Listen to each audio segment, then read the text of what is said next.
Every player has faced this defender, the one who doesn't dive in, doesn't panic, and always seems one step ahead. They don't tackle, they just wait, watching, calculating. You dribble, shift, fake, and they're still there, matching every move without committing. This is the passive jockey defender. Their strategy? Control your direction. They angle their body to steer you toward the sideline, away from goal, until you've got nowhere left. They don't win the ball, they make you give it away. But here's the truth, their strength is also their weakness. By choosing patience, they hand you control of the rhythm, and rhythm is everything.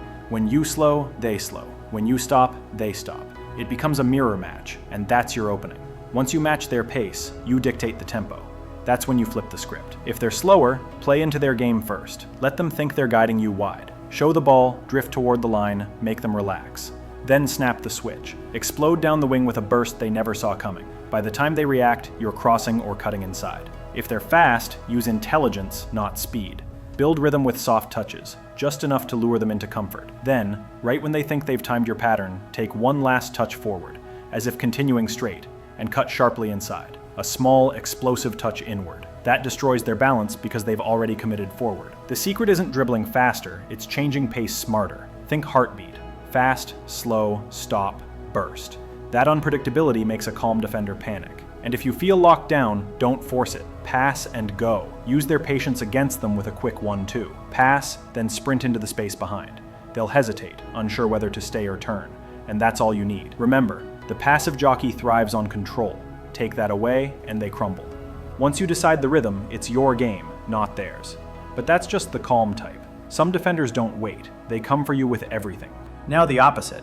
The defender who sprints at you like a train off the tracks, determined to win the ball or take you out. The first time you face one, it's chaos. Before your second touch, they're on your back, bumping, snapping, breaking your rhythm. You feel them before you see them.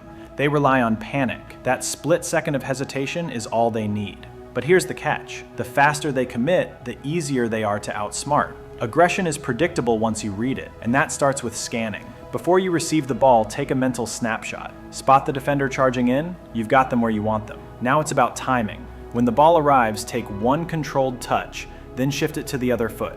Quick, smooth, confident. That single movement, the La Croqueta, is your shield. It's like sidestepping a punch before it lands. They dive in, and you're already gone. Move before they do, react late, and you've lost control. They'll eat you alive. Aggressive defenders play with emotion, not patience. They need chaos, so bring calm inside chaos. When they rush, slow your heartbeat. Don't back off, don't panic. Use their momentum. Let them commit, then glide past. It's not power, it's rhythm. Train this in tight spaces. Street football, futsal, small-sided games. Those moments teach your body to react, not overthink. Because when the game gets wild, thinking slows you down. You need reactions before your mind catches up. That's how pros survive pressure. They've trained instincts to do the work. And once your first touch knows what's coming, you stop playing scared and start playing smart. Aggressive defenders only hurt players who panic. But when you stay calm, read their rush, and move with purpose, you turn their strength into your weapon.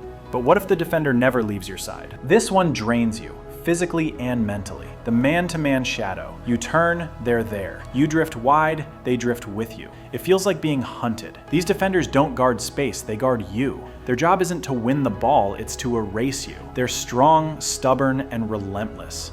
Players like Rudiger or Gattuso thrived on this. Make you invisible. And here's the truth, if you play their game, you've lost. They want contact. They want you frustrated. So how do you beat someone who never leaves you alone? Make them chase ghosts. Use decoy runs. Drag them one way, then disappear the other. Drop deep, they follow, opening space behind. Move wide, they drift too far, breaking shape. Every movement should move the defender, not just get the ball. Once they're out of position, strike, slip behind, receive, turn, attack. Suddenly, the shadow can't keep up. Beat them with quick one-touch play. Pass, move instantly.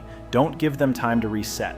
Force a decision, stick with you or cover space. Either way, they lose. Positioning is your secret weapon. Stand close, then right before the ball arrives, explode away. That half-second gap is all you need. If they cling, use your body, shield the ball, draw the foul. Players like Kane mastered this, turning pressure into opportunity. And the mental game. Shadow defenders feed off frustration. The angrier you get, the stronger they become. So flip it, stay calm, smile. Let them think they're in control.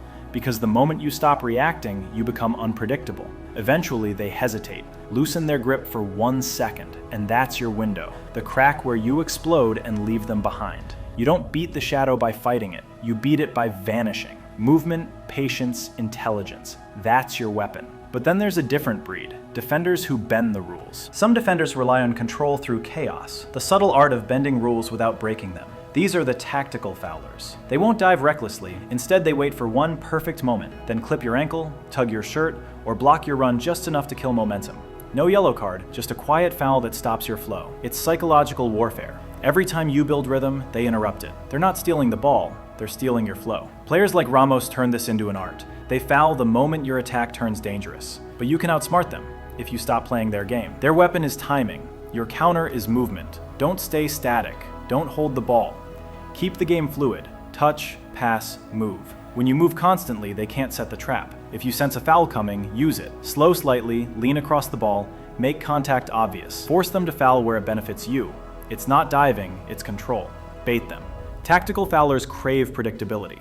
So break your rhythm. Switch from inside cuts to outside drives. Go short one play, burst long the next. When you change pace unpredictably, they can't find their moment. Even speed alone can destroy them. Explode before they step in. Their perfect foul becomes useless. They reach out, grab air, and you're gone. And when they foul you, make it count. Draw it near halfway, not near goal. Force the referee's attention. Make them hesitate next time. Once doubt creeps in, they lose their edge. They rely on your predictability. Take that away and they have nothing. They can't foul what they can't read. They can't control what they can't touch. And when you play with rhythm and chaos on your terms, they crumble. So don't fear the foul, use it. But beating defenders isn't just about movement. It's also about what's happening inside your head. Every duel starts in the mind. Defenders study your emotions, your body language, hesitation, nerves. If you look rushed, they feed off it.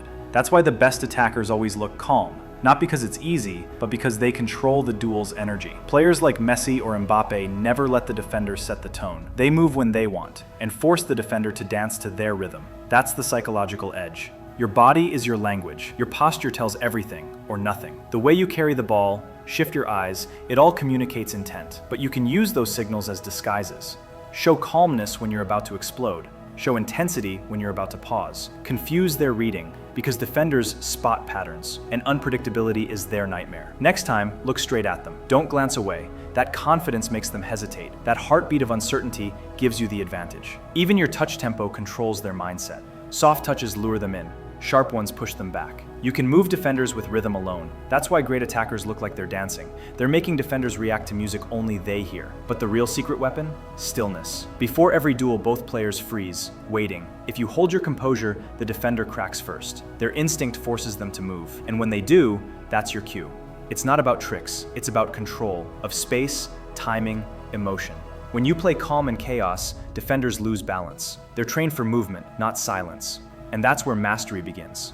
The best attackers don't just play football, they play minds. They bend reactions to their rhythm. Once you own the silence, every duel changes. You're no longer reacting, they're reacting to you. And that's when the game slows down. But to truly master this, you need something deeper: flow. Natural talent is a myth. Talent is built through instinct. Instinct is repetition. Hours dribbling in small spaces, feeling every bounce, every mistake. Training when no one's watching, just you and the ball. Over time, your body learns faster than your mind. You stop thinking, what should I do, and start feeling, I already know. That's the beginning of flow. The greatest players see faster. They react before the play unfolds. Their brain and body connect through instinct. You can train that, not through perfect drills, but through chaos. Play in tight areas where mistakes happen constantly. Play with pressure, noise, unpredictability. That's where instincts are born. When you train under chaos, your mind stays calm under fire. You stop overanalyzing. You just act. Confidence comes from repetition so deep it becomes part of you. Every touch, feint, and burst becomes automatic. Your movements sync with your thoughts. That's why Messi glides through defenders. He's not guessing, he's reacting to patterns before they appear. He's in flow. To build that, you need 3 things: awareness, scan, see before you act, timing, know when to slow and when to explode, freedom, stop fearing mistakes. Hesitation kills instinct. When all 3 align, you stop chasing the game and it starts following you. You feel the rhythm, the calmness, the control that makes everything effortless. That's when you realize the real battle was never against the defender, it was against your own hesitation. Break that barrier and you step into football's highest consciousness: flow. Every player dreams of that feeling. When the game slows, the noise fades and everything clicks. You're not thinking anymore, not worrying about defenders. Your body just knows. That's the flow state. Your mind and movements merge into one rhythm. You stop forcing plays, they unfold through you. Every touch feels light, every decision effortless. You're no longer trying to control the game. You are the game. You felt it, maybe for just a few minutes. That moment when you can't miss, when instincts take over. That's not luck. It's your mind and body sinking in the present. Messi, Iniesta, Zidane, they all look calm because they're flowing with the game. You can't force flow. You can only create the conditions. To enter flow, you need challenge. The game must push you. Not too easy, not impossible. Focus. Be fully present. No distractions. Freedom. Play without fear of failure. When those align, time slows. Decisions become automatic. Confidence feels natural. Quiet control. In that space, pressure disappears, because pressure lives in the future and flow lives in the now. Every great player chases that moment. Not fame, but that feeling. For 90 minutes, the world fades and it's just you, the ball, and the rhythm. And that's the truth about pressure. It's not about being fearless. It's about being so present that fear doesn't exist. When you reach that state, defenders can't touch you. You move with freedom, not force. You stop performing and start expressing. That's the highest form of football. Not chaos, not control, but flow. And once you reach that level, you stop asking, how do I beat pressure? And realize pressure was never the enemy. You started wanting to beat pressure, to stay calm under fire. But here's the truth. You don't beat pressure, you become one with it. Pressure reveals who you are. It sharpens your instincts, tests your patience. It's not your enemy, it's your mirror. Every player you admire has faced it. The difference? They learned to dance with it. The game won't slow down for you, only your mind can. When you trust your preparation and stay clear in chaos, pressure turns into clarity. Every touch feels confident, every moment alive. That's what it means to play free. No fear, no perfection chase, just rhythm, just flow. Because pressure only exists when the moment matters. So next time you feel it, that rush before the pass, don't hide. It means you're alive in the moment that defines you. You don't beat pressure, you flow through it. Because pressure doesn't kill your game, it reveals it. Stay calm when the world speeds up, and you'll always win.